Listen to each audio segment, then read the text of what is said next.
رہبر معظم آیت اللہ مجتبیٰ خامنئی کی شادی کی کہانی۔ ایک دن شہید رہبر معظم آیت اللہ علی خامنئی ریاسی عہدیداروں کے ایک گروپ سے ملاقات کر رہے تھے۔ ملاقات کے بعد آپ نے کہا، ایک غریب نوجوان ہے، ہم اس کی شادی کا بندوبست کرنا چاہتے ہیں۔ آپ میں سے کسی کی بیٹی ہے؟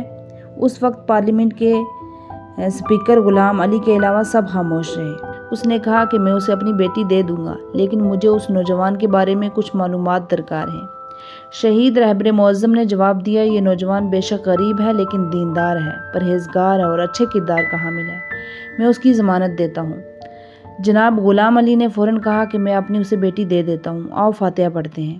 فاتحہ پڑھنے کے بعد جناب غلام علی واپس آئے اور شہید رہبر سے پوچھا کہ یہ نوجوان کون ہے؟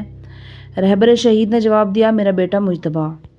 اس لمحے ہر ایک کو ندامت اور رنج نے بھر دیا، اور خدا کے حکم سے یہ صالح بیوی محترمہ زہرا غلام علی حداد امام خامنئی کے ساتھ شہید ہو گئی۔ خدا ان پر اور ان کی پاکیزہ خاندان سے راضی ہو۔